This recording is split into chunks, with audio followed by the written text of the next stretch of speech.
We're back with Grand Tactician's Civil War, CSA campaign. Where we left off the last episode, we have now fought 3 battles in southwestern Missouri. We've won all 3. Federal armies, which have gone far enough away that we cannot see them anymore, have retreated up in this direction. One ran off down this way. And here we are at Springfield with the Army of Missouri, which has done quite well thus far. They did have one brigade break en route during the last battle, and I think that's why their morale is down at stable, but it is coming back up. And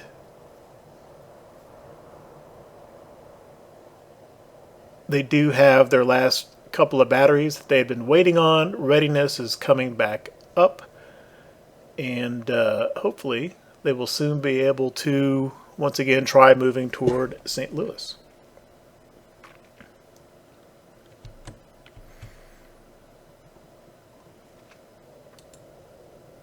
I think we had seen one of these got Rains. Yeah. Rains picked up some fame in the last battle. And both of these 2 brigades, the good news is they hit 1 star. And actually both have quite a bit of progress toward their infantry brigade perk slot. The bad news is Clark took a drubbing.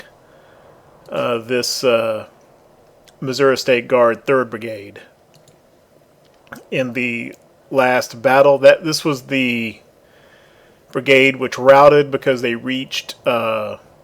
just reached their resilience threshold, and once that happens, nothing you can do about it. Clark did not get I don't think he got defamed. No. There's basically 3 ways a unit can rout. One is they take enough losses where they reach the end of their resilience capacity, and then they just can't take anymore, and they break. Second way is they get flanked and they take flanking fire, and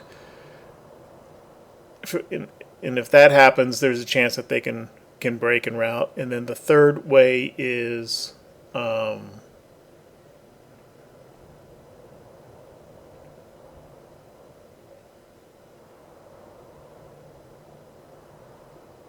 I can't remember.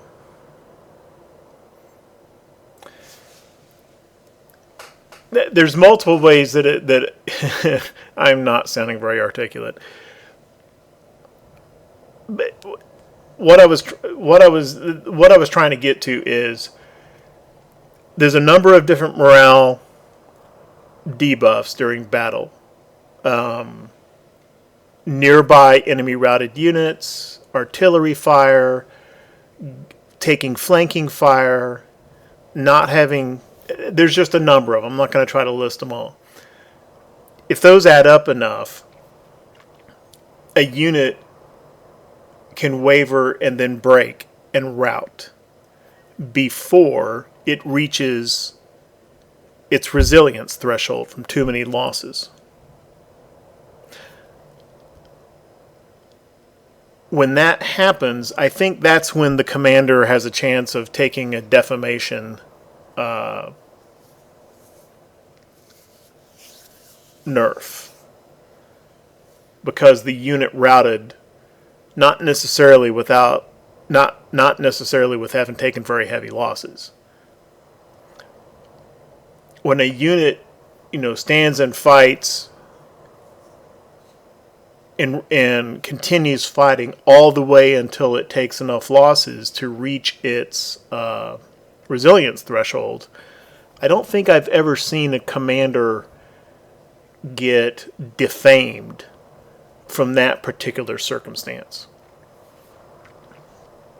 So I'm not saying it's a good thing. I mean, these guys, it says here, currently 286 disabled. That's the wounded. His total casualties in that battle were, I think, something like 500-ish. And it wasn't a huge brigade, so... But they did what they could as long as they could, and just reached a point where any unit, even the most elite unit in the Army, there's just that point where they've done what they can and it's just time for them to go. I don't think the commander gets defamed when that happens. That is anecdotal, and I haven't seen a statement to that effect. I just don't remember ever having seen that. I've considered, this is a 1,000-man brigade. This is a 1,700-man brigade. I'm considering combining these two, but that will just leave Rain one brigade in this division, and I don't want to recruit another brigade here for now, because then we got to wait for it to show up and all that stuff. So that's the state of the current campaign here in Missouri. Also, right at the tail end of the last episode, we unlocked our Diplomacy 1 policy here and started working on Industrialization 1. And the Diplomacy 1 enables the import of Enfield and Lorenz rifles. So I was off camera and I took a look, and yeah, we had a pretty nice batch of them.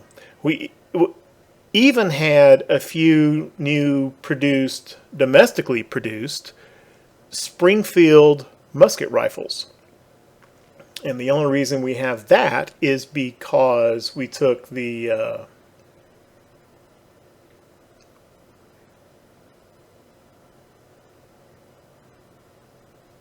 let's see. I'm not sure which policy did that. Was it the industrialization or the arms agent?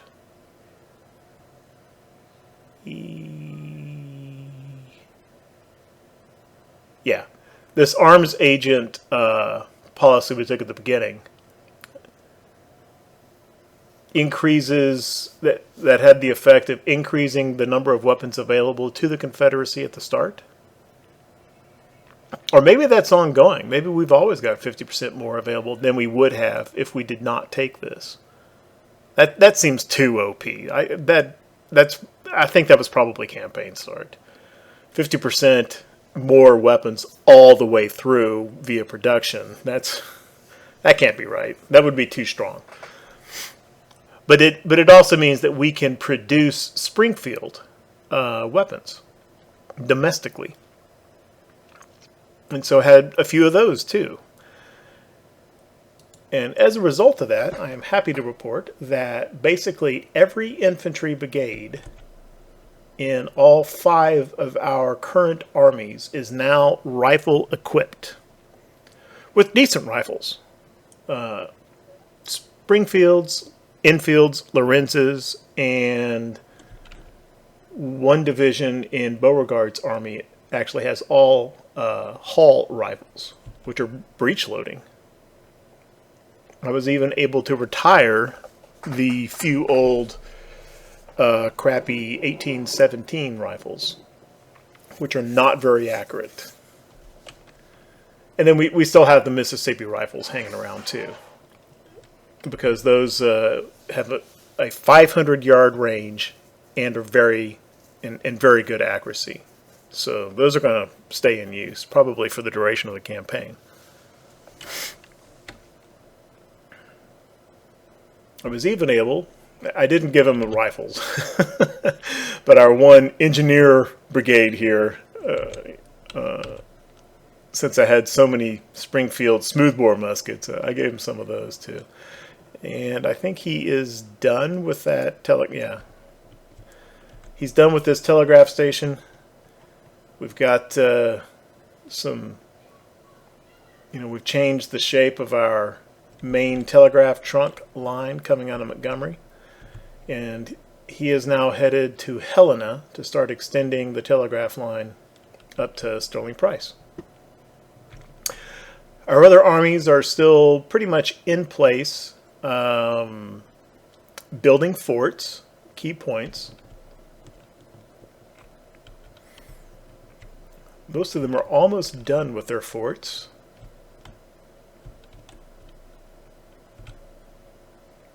And I think I remarked on the last episode that these two forts were building at different rates. And that's not what was happening. I think because this western fort has actually gone down. I think this Shenandoah army is only working on this fort and for some reason stopped working on that fort. I don't know why.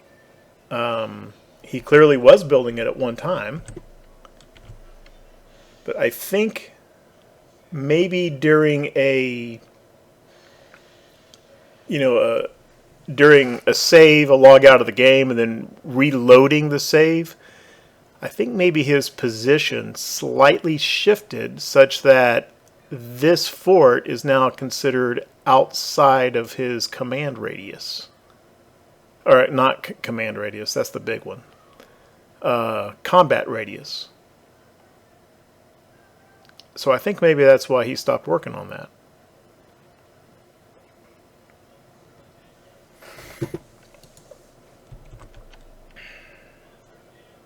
So that's kind of the situation that's going on. And, I guess one other thing worth noting is the Union blockade is now extending all along the coast. The Charleston-Savannah area is blockaded.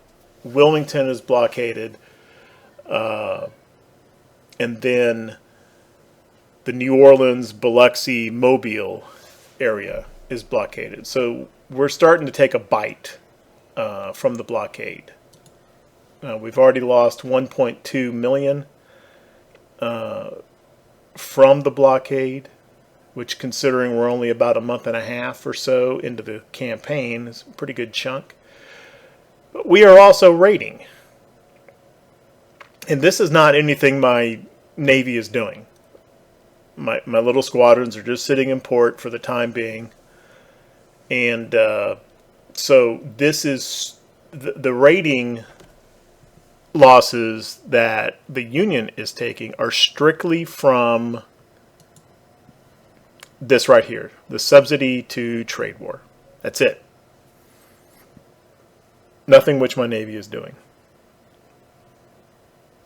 And by the way, none of my armies are in raid mode either, which they wouldn't be because they're all in Confederate territory, except for Missouri, and I'm definitely not going to raid with him because that would just trash support in a state which I'm trying to flip to the Confederacy. So when it flips, of course, I want support to increase there and already be as high as it can be at the time that it flips. That would be completely counterproductive to be in raid stance. So I'm not ever going to use a raiding stance with a land force in either Missouri or Kentucky. Now later, I don't have any current plans to do so, but if hypothetically I were to make a little cavalry corps, something like, was that Mosby or Morgan? He took a cavalry force and kind of raided all through Ohio. If I were to do something like that, of course, obviously that would be raid mode. But in any case, so that's the blockade situation, and not much I can do about that for the time being. Working on CSS Virginia and this frigate squadron, which I hope will be able to do some real damage. Until these are ready, I'm not going to do these small squadron, with these little steamers and schooners.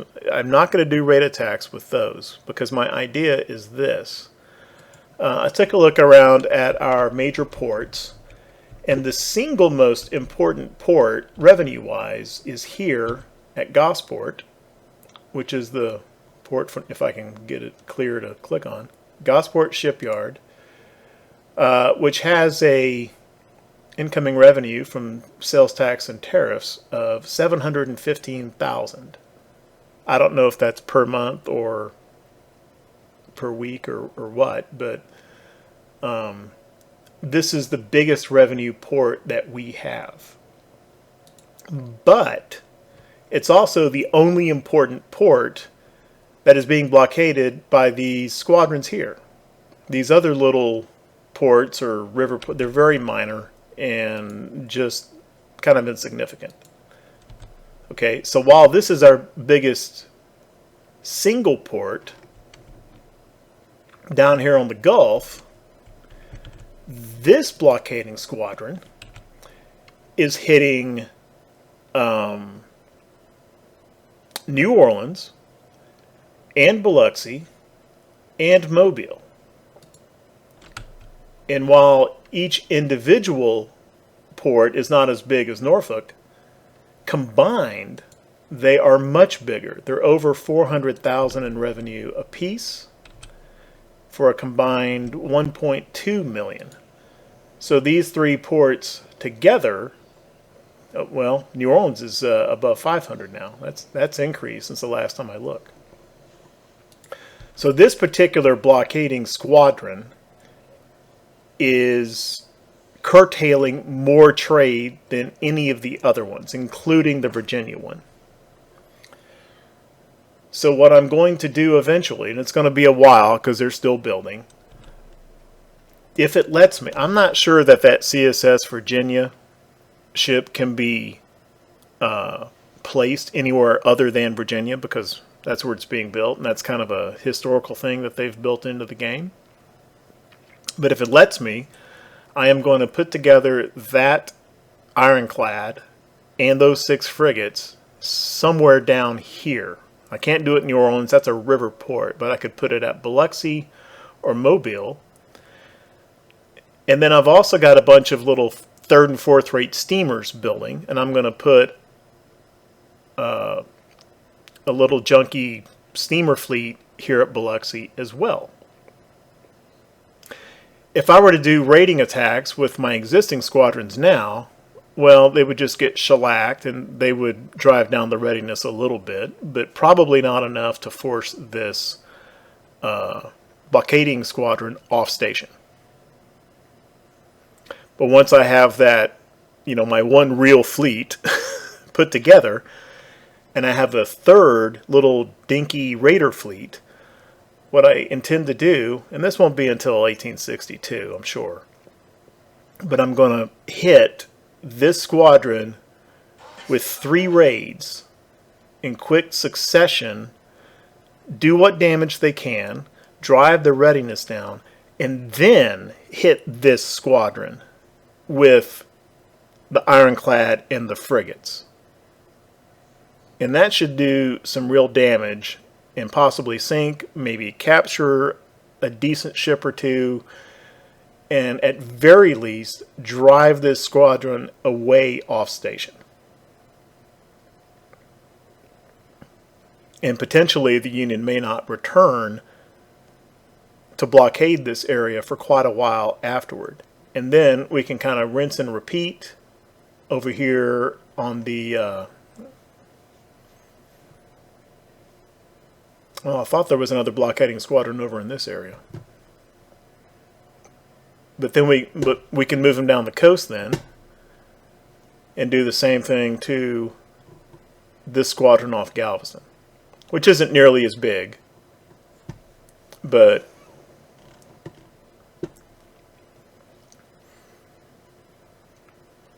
I don't, there's no way that I can build, I don't think there's a way that I can build enough ships that I can do this all up and down the coast. But with that one squadron, which will be a seagoing squadron, no river-only ships in it, I think we can kind of do a port at a time, or a port area at a time. And the first place I'm going to do it is here. So that's the long-term naval plan, which is going to take a while to do, because I'm still building those ships. And so for now, I'm just husbanding what little naval strength I have until a time when their sacrifice can make a difference. Okay, I've been prattling on. Let's get time rolling.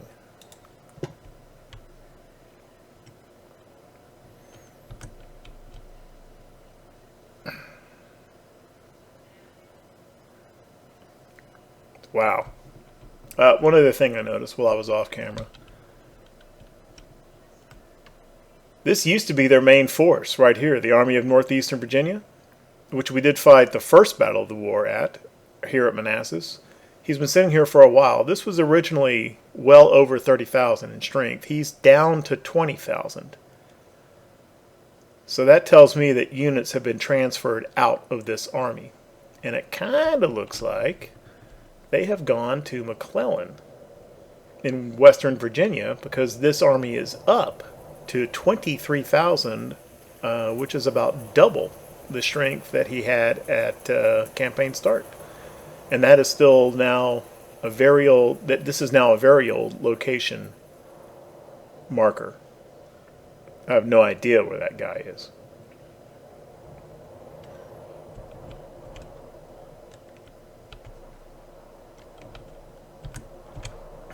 And I had noticed that the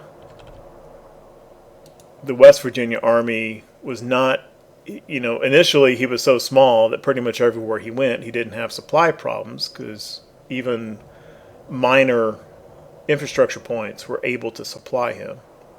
Now that he's getting a few more troops, that is no longer the case. So he's building a supply depot in addition to this fort.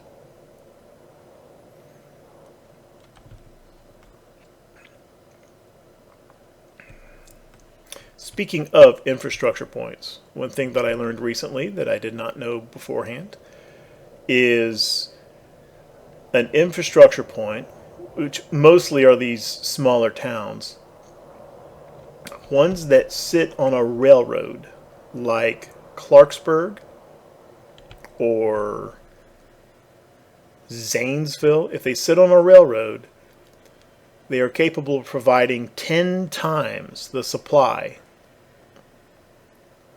compared to an infrastructure point that does not sit on a railroad, like Gailey Bridge or Point Pleasant.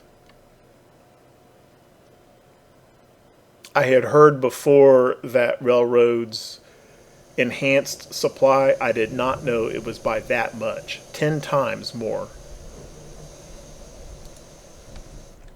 That is definitely something worth knowing. And that takes me back to read the separate game manual. It says stuff that information in the game doesn't tell you. Okay, this fort is complete, and now it looks like Johnson is building this fort again. Fort Beckham.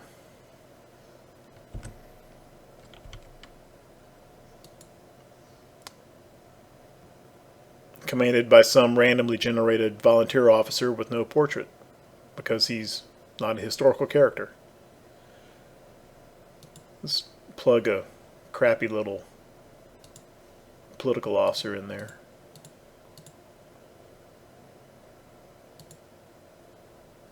Yeah, just the one fort so far.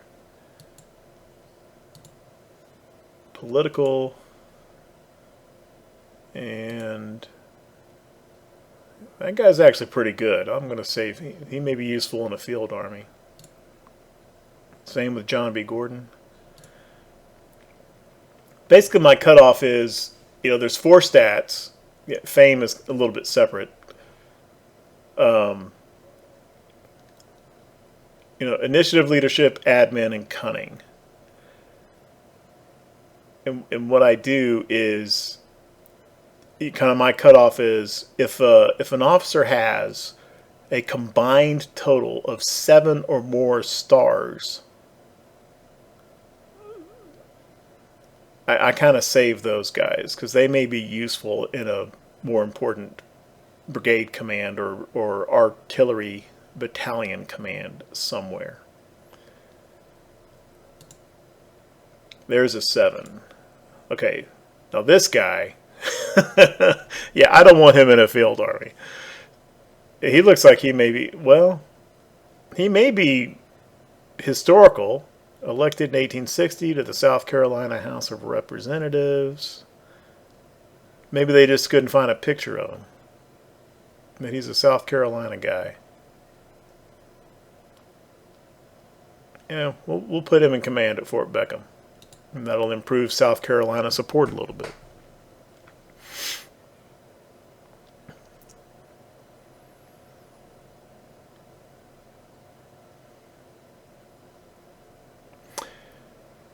And unlike many of the other campaign start forts, this is a fort that may actually see some action. May actually get besieged. So I'm going to give him a little extra artillery as well. So he'll have some more firepower. Okay, this battery's commanded by will be a lieutenant colonel once I close the window. He's not yet. Oh no, no, he's too good. I'm going to need him somewhere else at some point. Let's replace him too.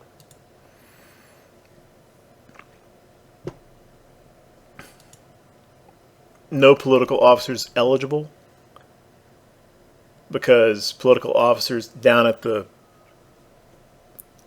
they can command divisions, corps, forts anywhere. But for a brigade or an arty unit, it has to be from the same state, like volunteers. And so there's none eligible for that artillery battalion. And it's just a few volunteers. Is this guy?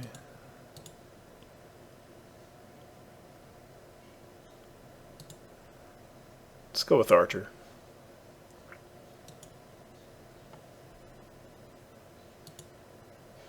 Maryland. That's a Maryland battalion. Well, that's why there weren't any, not too many from Maryland.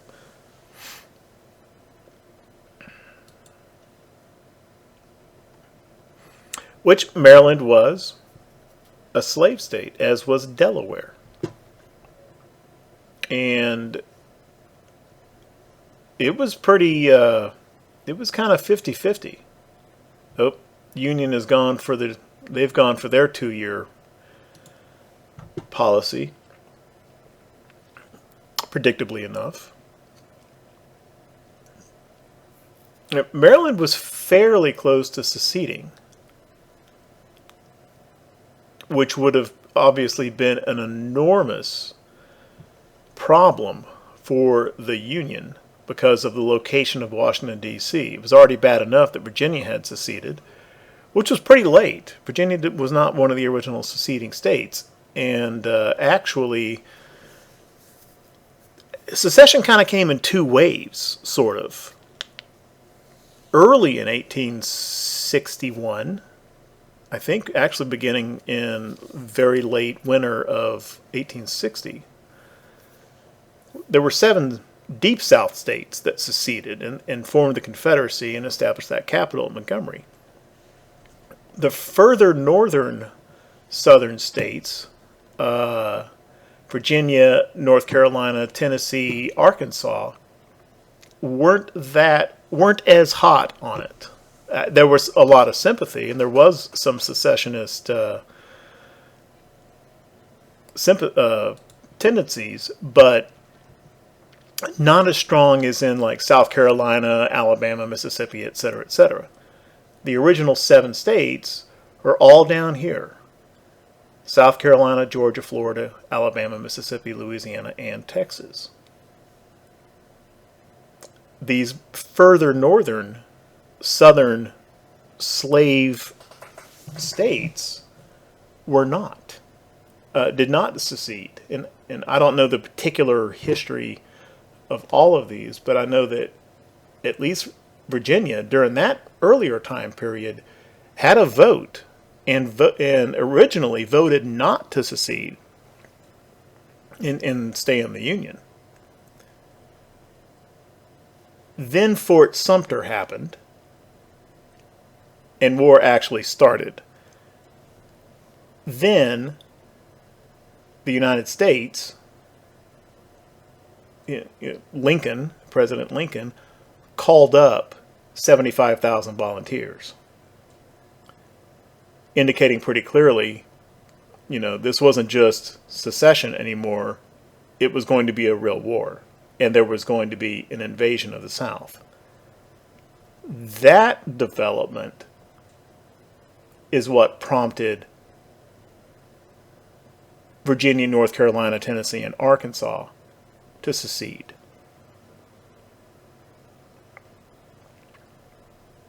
Meanwhile, the other slave states, Missouri, Kentucky, Maryland, and Delaware, continued not to. And Kentucky, at least, kind of adopted a, kind of a neutral position in that we're not going to secede, but we're not really going to help out the Union either.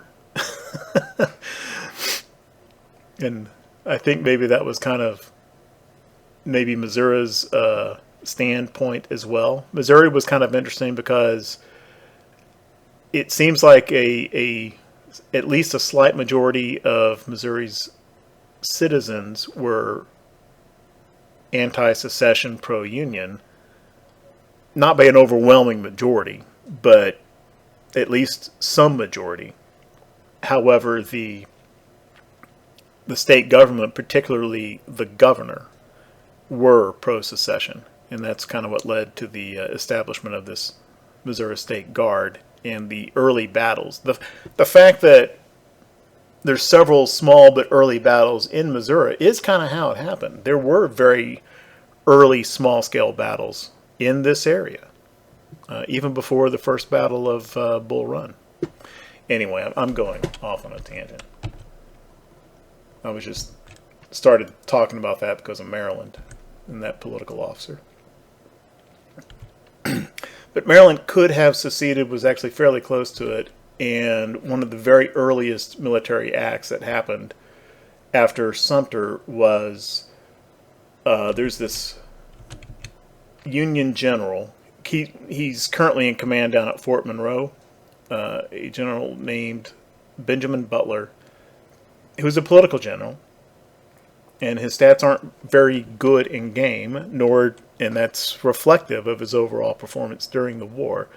But one thing Butler did do was he moved out quick at the very beginning of the war, moved out of Washington, and took troops into Baltimore, Maryland, and kind of shut down the Maryland government and declared martial law to prevent Maryland from seceding. Because that would have been disastrous for the federal government, and they weren't going to take that chance. Whether it would have happened if he hadn't done that, that's who knows. Okay. Bram's history lesson over. Let's get time rolling again.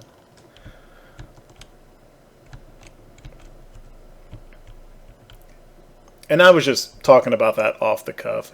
I may have gotten a few details wrong here and there, but I think that was a general trend of events. So we've got eyes on the Army of the Mississippi again, and he came back up this road and is in the Rolla area working on that supply depot again.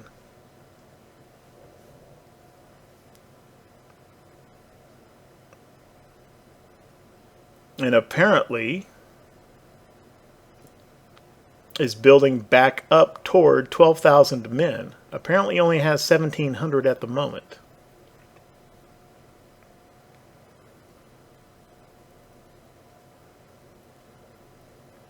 I have read that when you see these two numbers, it says in the manual that the first number is how many are currently there, and the second number is how many more are supposed to be there but haven't yet arrived. But everything I've ever observed in this game doesn't match that. I think it's the reverse. I think that the parentheses number is what's currently there, and the first number is the total strength once all projected recruited troops arrive on station.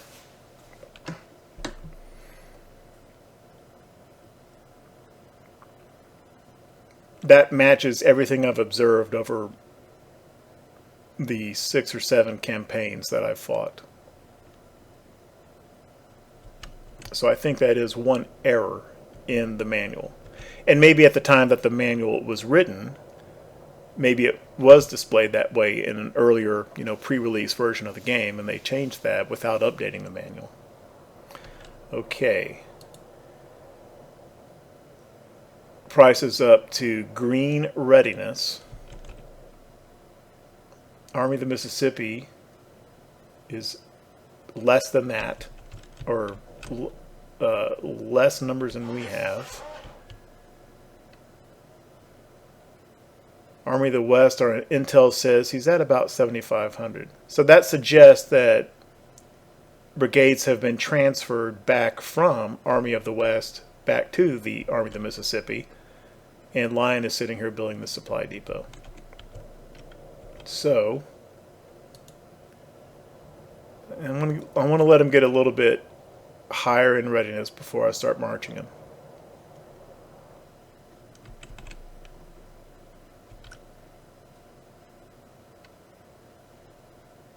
I think I'd rather also capture an intact supply depot up here if I can. Which there was one up there. I don't know why the Union, it was completed. I don't know why the Union abandoned it and then started building another one. Engineering Corps is almost to Helena. Nothing going on in Tennessee, Kentucky. Okay, another fort is complete at Charleston, Virginia.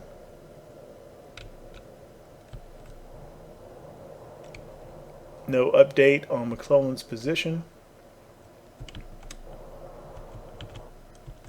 I'll come back and put a commander in that fort off camera after some more of these forts complete before the next episode.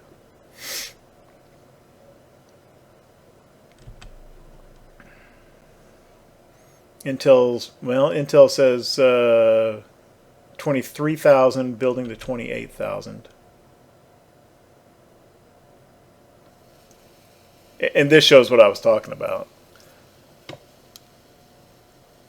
There's, the way the manual reads, it would say, it sounds like 27,000 here, 26,000 more coming. And that's just simply not the case. I think he's just waiting on one battery, 2 batteries, battalions. He's got all of his infantry now, and all of his cavalry.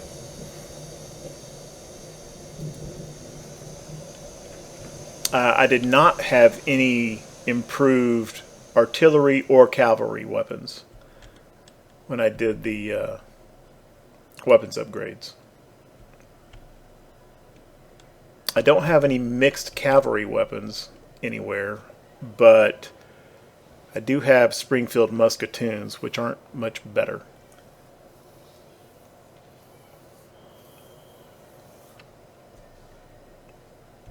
And if I recruited any more cav, I don't have anything to equip them with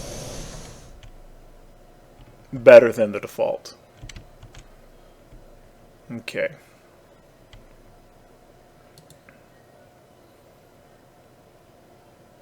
Alright, let's put Price in offensive mode. That is his delay is getting shorter, even though he's not telegraph connected. I'm not sure how that mechanic works exactly. The engineers are here at their location. Let's build this telegraph at Helena.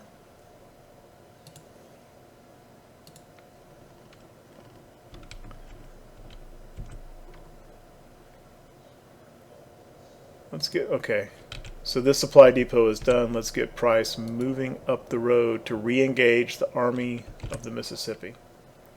And I'm just going to tell them to march on Rolla. I'm not going to force march them. I don't want the attrition and the readiness drop.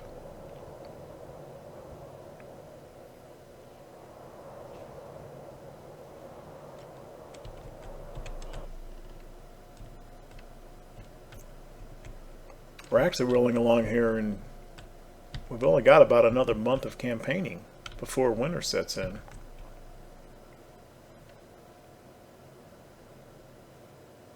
Looks like McClellan's army is estimated to have reached its 23,000. We still don't really know where he is.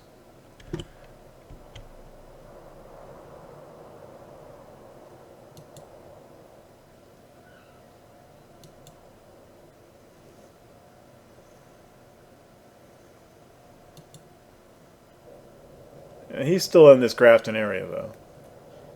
Clicking on the invasion tab kind of centers the camera here. So he's still around here somewhere.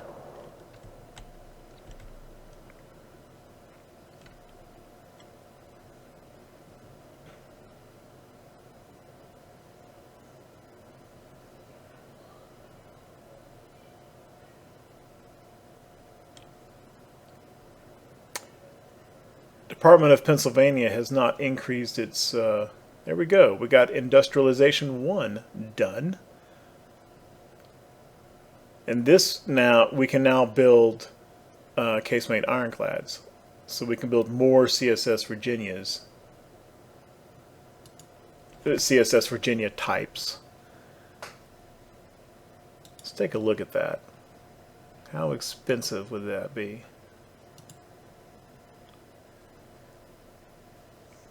Fleet's coming along. We're almost 50% on our frigates. We're at 50% on CSS Virginia. It's still 6 months away, estimated. And the frigates are about 3.5 months away.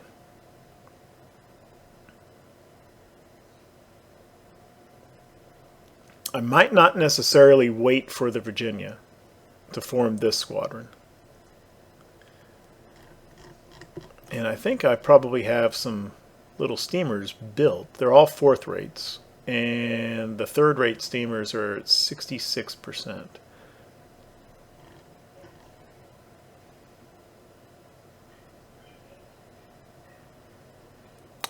So I'm ready now to build some little third raid squadron down in the Louisiana area. I'll do that off camera.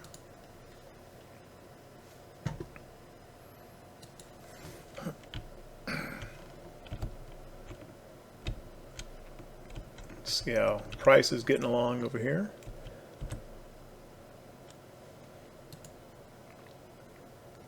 Still within range of his, he's actually not in range of his supply depot. He's getting all of his supply from Springfield itself. That's about to end, though.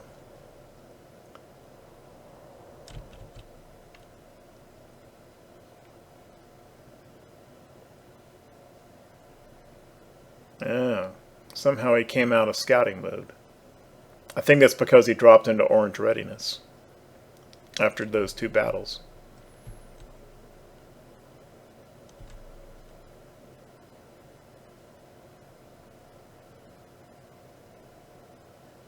I'm not going to order it because I don't know if that's going to interrupt his movement order or not.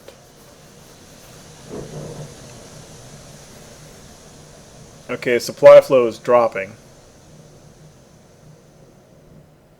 So he needs to get up here and either force... I don't know if Fremont is going to retreat, since the size of the two armies is about the same. But maybe he's moved. Seems like even without scouting, we should have sighted that army by now if it was still there.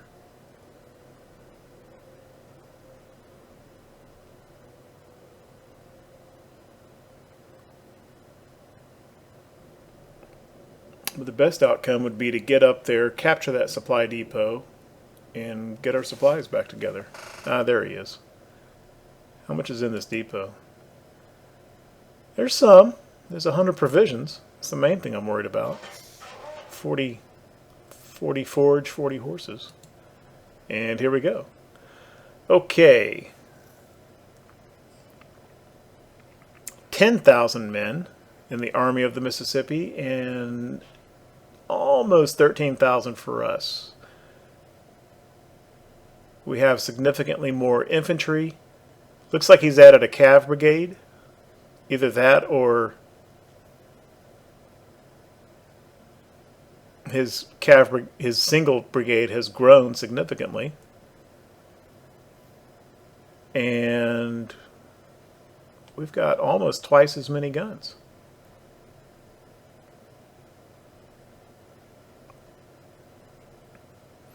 Okay, I'm going to put a cut in here and deploy the troops, and just like last time, we kind of get all the preamble out of the way, and I'll come back when